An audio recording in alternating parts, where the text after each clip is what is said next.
नमस्कारं सर्वेषां छात्राणां स्वागतम् अस्ति।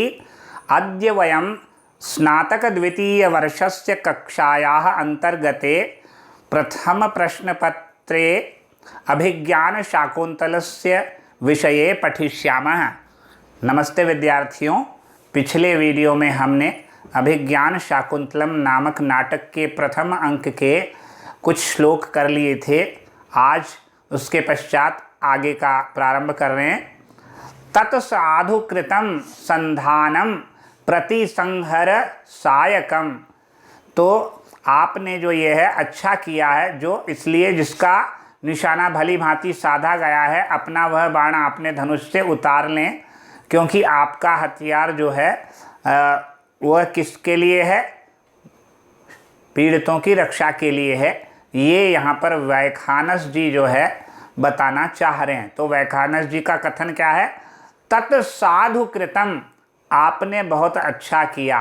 कृत संधानम प्रतिसंहर, प्रतिसंहर मतलब लौटा लीजिए अपने बाण को। कृत संधानम, आपने जो धनुष पर बाण चढ़ा रखा है, कृत संधानम चढ़ा रखा है, तत् उसको प्रतिसंहर वापस लौटा लीजिए। किसको? सायकम, उस बाण को। तो यहाँ पर ये दो शब्द आए हैं, अत्यंत महत्वपूर्ण शब्द है। एक शब्द तो आया है प्रतिसंहार और एक शब्द आया है प्रतिसंहर और एक शब्द आया है संधान। तो यहाँ पर संधान का मतलब है धनुष पर बाण चढ़ाना, उसको कहते हैं कृत संधानम, कृत संधानम।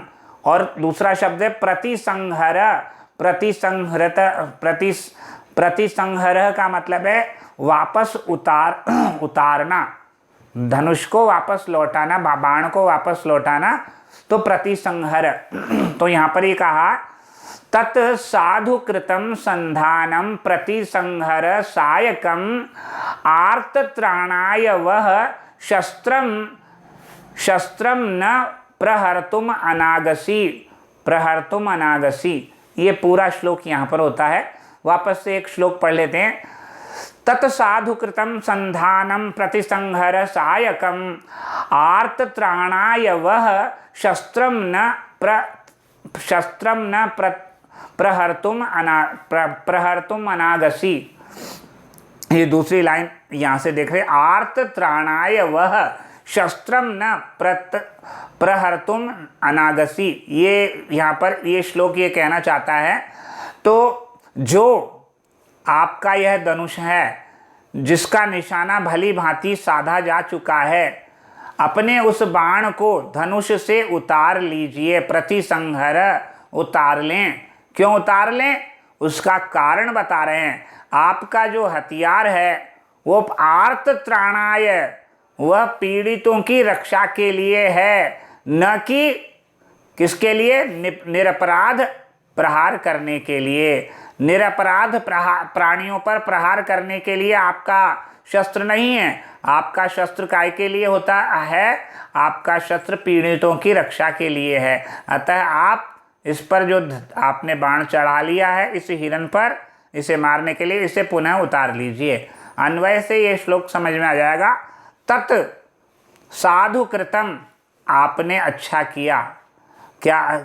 साधु कृत संधानम सायकम प्रतिसंहर, ये आपके लिए साधु उचित है कि आप चढ़ाए हुए धनुष पर उस बाण को वापस प्रतिसंहर, वापस लौटा लीजिए या उतार लीजिए। शस्त्रम वह, क्योंकि आपका शस्त्रम वह शस्त्रम, वह मतलब युष्माकम, आपका जो शस्त्र है, आर्तत्राणाय आर्तत्राणाय यानी पीड़ितों की रक्षा के लिए है। अनागसी प्रहर्तुम न, अनागसी यानी अनागसी का मतलब है निरपराधी। प्रहर्तुम, निरपराधी पर प्रहार, प्रहर्तुम प्रहार करने के लिए, न नहीं। ये प्रस्तुत श्लोक ये बताना चाहता है तत् यानी तरही साधु सुष्ठु कृतं विहितं संधानं ठीक है। धनुषी स्थापनाम यस्य सायकम अर्थात शरम, प्रतिसंहर तुणीरम प्रत्यानय, शस्त्रम यानी आयुधम, वह अर्थात युष्माकम, राजर्षणाम, आर्तानाम पीड़ितानाम, आर्त त्राणाय था ना, तो आर्तानाम पीड़ितानाम त्राणाय रक्षणाय अस्ति, अनागसी अपराध रहिते प्रहर्तुम प्रहार करणाय न उचितम नास्ति। तात्पर्य क्या हो गया? तात्पर्य यह हुआ कि जो आपका यह बाण है जिसको धनुष पर चढ़ाया जा चुका है, अपना वह बाण आप धनुष से उतार लीजिए, क्योंकि आपका हथियार पीड़ितों की रक्षा के लिए उठना चाहिए, निरपराध पर प्रहार करने के लिए नहीं। यह इस श्लोक का भाव है, अर्थ है। अब हम कुछ शब्दों को देख लेते हैं। सबसे पहले तो यहाँ पर दो शब्द मैंने पहले ही बताया, संधान और प्रतिसंहर, ये पारिभाषिक शब्द हैं। कृत संधान, पहला शब्द जो है संधान, तो संधान का मतलब क्या है? धनुष पर चढ़ाना। और दूसरा शब्द क्या? प्रतिसंहर। प्रतिसंहर इसका मतलब है उतार कर तरकस में रखना। इस पद्य में निषेध किया गया है, ये बताया गया है कि आप जैसे का हथियार अच्छे काम के लिए उठना चाहिए, निरपराध प्राणियों पर प्रहार करने के लिए नहीं उठना चाहिए। पहली बात तो ये है। दूसरा, यहाँ पर क्या बताया गया है? यहाँ पर दूसरा एक महत्वपूर्ण बात, साधु शब्द का जो प्रयोग किया गया है, तो ये क्यों? साधुकृत के पूर्व होने से संधान क्रिया का यहाँ पर क्रिया विशेषण मानना ज़्यादा स्वाभाविक है, ठीक है। इसके पश्चात दुष्यंत तथा उनकी धनुर्ता को देखते हुए यह उचित ही है कि उनको यह कार्य नहीं करना चाहिए, अच्छा होता कि ये है। तो यहाँ पर साधु यानी भली भांति, कृतसंधान जिसे चढ़ाया जा चुका है, प्रतिसंहर धनुष से उतार लीजिए, तरकस में रखो, आर्त मतलब पीड़ित व्यक्ति, वह तुम्हारा यानी आपका आदर के लिए बहुवचन का प्रयोग किया गया। अनागाह निरपराध। फिर व्युत्पत्ति के अनुसार देखो, कृत प्लस कत, संधान सम उपसर्ग धा धातु ल्युट प्रत्यय, और सायक कैसे? सो प्लस णवुल, सो धातु णवुल प्रत्यय, आर्त आ री प्लस क्त, और त्राण त्रयी धातु और ल्युट प्रत्यय, प्रहर्तुम प्र उपसर्ग हरि धातु और तुमुन प्रत्यय। कृतम संधानम यस्य तम बहुव्रीहि, कृत संधानम। फिर आर्तस्य त्राणाय, आर्त त्राणाय षष्ठी तत्पुरुष, अविद्यमानम आगह यस्य तस्मिन् अनागसी बहुव्रीहि। प्रस्तुत श्लोक में अनुष्टुप छंद है, लक्षण आपको मालूम ही है, पहले बताया जा चुका है। श्लोके षष्ठम गुरुर्ज्ञेयम सर्वत्र लघु पंचमम द्विचतुष्पादयो रहस्वम सप्तमम दीर्घम अन्ययोः। तो राजा बोलता है इस श्लोक के पश्चात, एष प्रतिसंहृतः इति यथोक्तम करोति। एष प्रतिसंहृतः, लो मैंने वापस कर लिया, यह कहकर कहे के अनुसार कार्य करता है, अर्थात अपने धनुष से बाण को उतार लेता है। इसके पश्चात धनुष से बाण को उतार लेने के पश्चात वैखानस जी कहते हैं, सदृशम एतत् पुरुवंश प्रदीपस्य भवतः। आपके लिए यह उचित ही है, आपके लिए यह उचित है।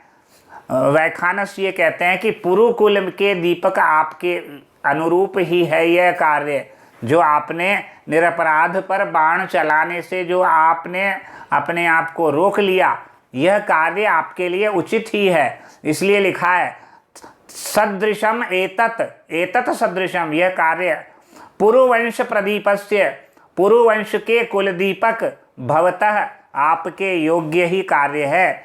अगर आप नहीं मानते तो मैं कहता कि भाई आपने उचित कार्य नहीं किया, लेकिन आपने मेरे कहे को स्वीकार कर लिया है, तो कुरुवंश के जो प्रदीप कुल दीपक आपके लिए यह उचित ही है।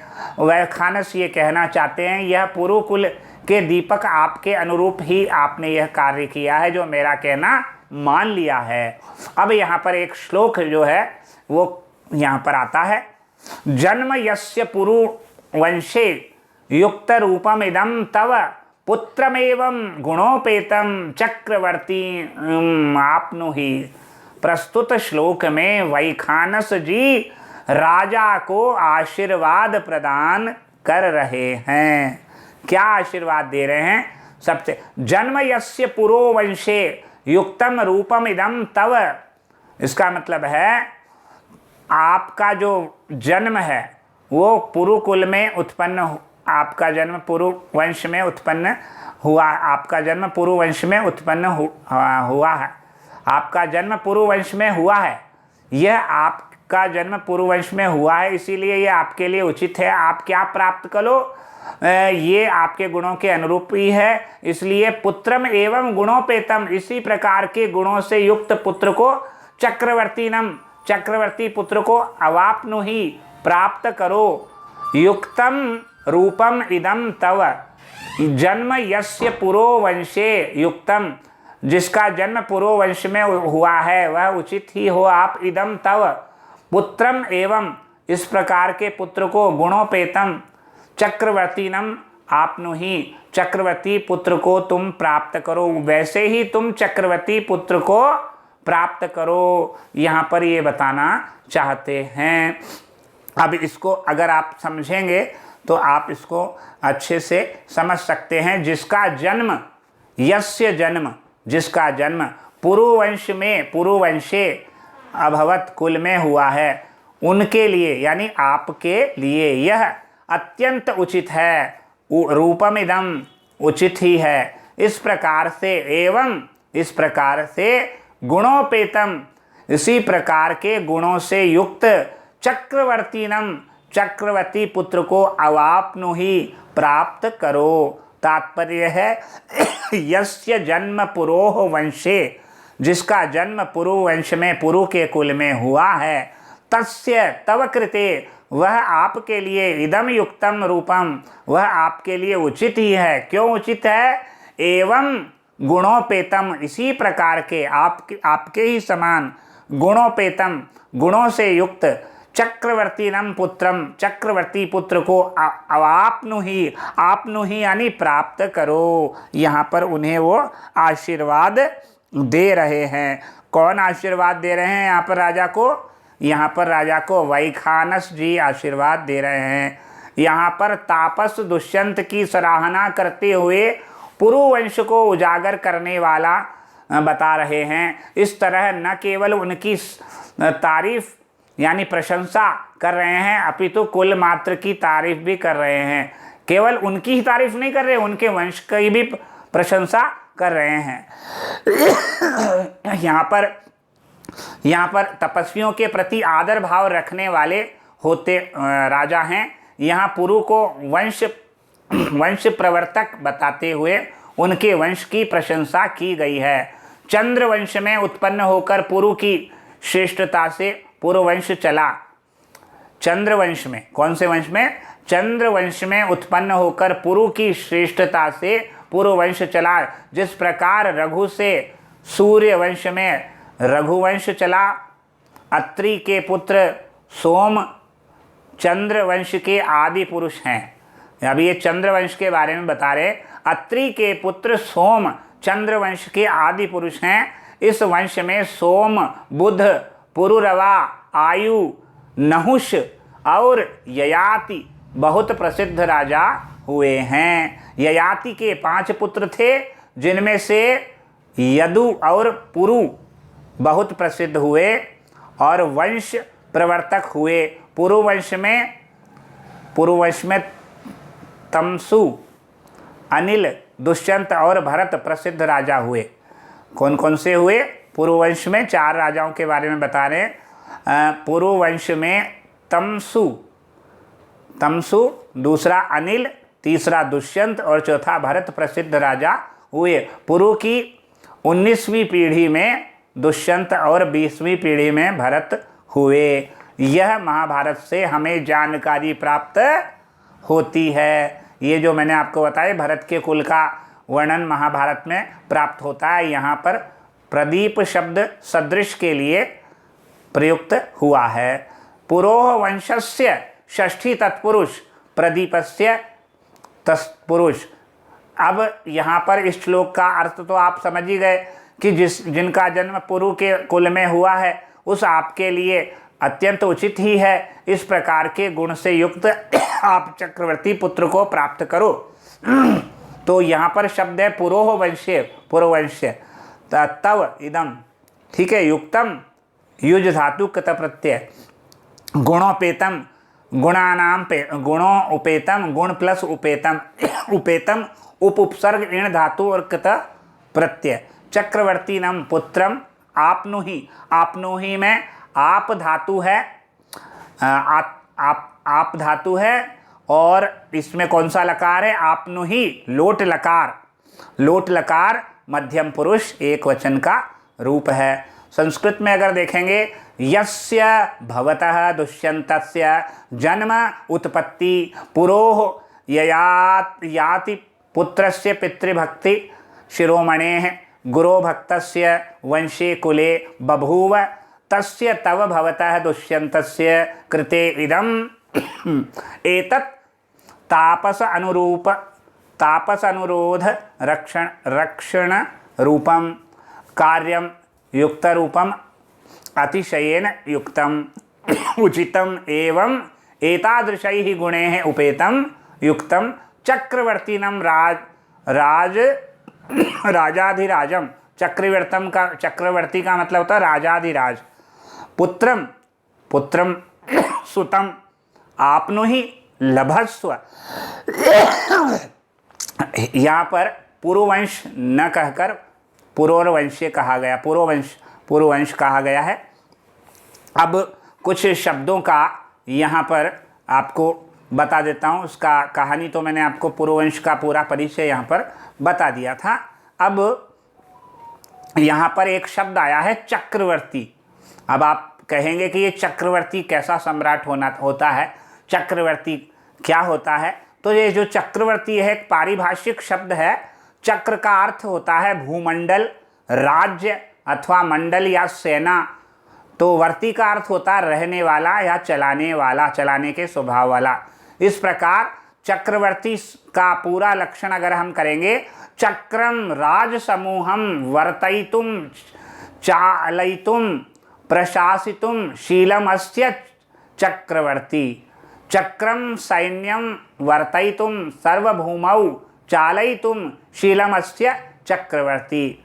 और आखिर में चक्रे भूमंडले राजमंडले वा वर्तितुम शीलमस्य चक्रवर्ती। ये चक्रवर्ती की परिभाषाएं मैंने आपको बता दी कि आप चक्रवर्ती कैसा सम्राट होता है।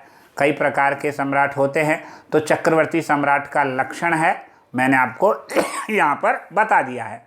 यहाँ और कोई कठिन शब्द है नहीं। अगर छंद अलंकार की बात करते हैं तो यहाँ पर क्या है, कौन सा अलंकार है, छंद कौन सा है? अनुष्टुप छंद है, जिसका लक्षण पूर्व श्लोकों में आपको बताया जा चुका है। अब राजा सप्रणामम प्रतिगृहीतम, राजा प्रणाम सहित प्रणाम करता है। सप्रणामम यानी प्रणाम सहित।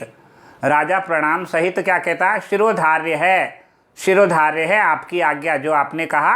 प्रतिगृहीतम वैखानस कहता है हे राजन समादहरणाय प्रस्थिता वयम एष खलु कण्वस्य कुलपतेरनु मालिनी तीरमाश्रमो दृश्यते न चेदन अन्य कार्यातिपातः प्रविश्य प्रतिगृह्यताम आतिथेयम सत्कारः।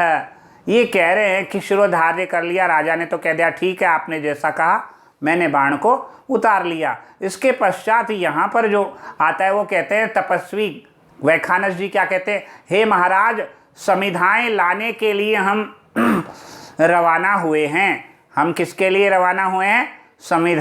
समिधाओं को इकट्ठा करने के लिए। पंक्ति यहाँ पर आ रही है, एष खलु कण्व, यहाँ पर है राजन समदाहरणाय, आदहरणाय का मतलब है इकट्ठा करने के लिए, सम उपसर्ग, ठीक है, आहरणाय, समदाहरणाय प्रस्थिता, रवाना हुए हैं वयम।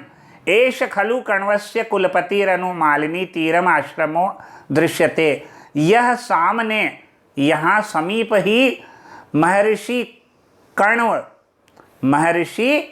कण्व जो है उनका मालिनी के किनारे पर यह आश्रम दिखाई दे रहा है। यहाँ पर ये दिखाए, यहाँ पर सामने मालिनी नदी के तीर पर यानी किनारे पर कुलपति कण्व का आश्रम दृश्यते, दिखाई दे रहा है। ये पंक्ति है राजन, यहाँ पर आश्रम, एष खलु कण्वस्य कुलपते अनुमालिनी तीरे आश्रमो दृश्यते, न चेद, यदि नहीं होती है, अन्यद कार्यातिपातः, यदि कार्य में कोई विघ्न नहीं होता है आपको, तो प्रवेश करके प्रतिग्रहीयताम, स्वीकार कीजिए, आतिथेय सत्कार, अतिथि के सत्कार को ग्रहण कीजिए। कुलपति कण्व का आश्रम दिखाई दे रहा है, यदि दूसरे काम में कोई बाधा नहीं पहुंचती हो तो प्रवेश करके अतिथि सत्कार को ग्रहण कीजिए। इसके अतिरिक्त और क्या? इसके पश्चात वो श्लोक कहेंगे। अतः इस वीडियो को हम यहीं पर विराम देते हैं। अगला श्लोक हम अगले वीडियो में करेंगे। तब तक के लिए यहीं विराम देते हैं। नमस्कार, धन्यवाद।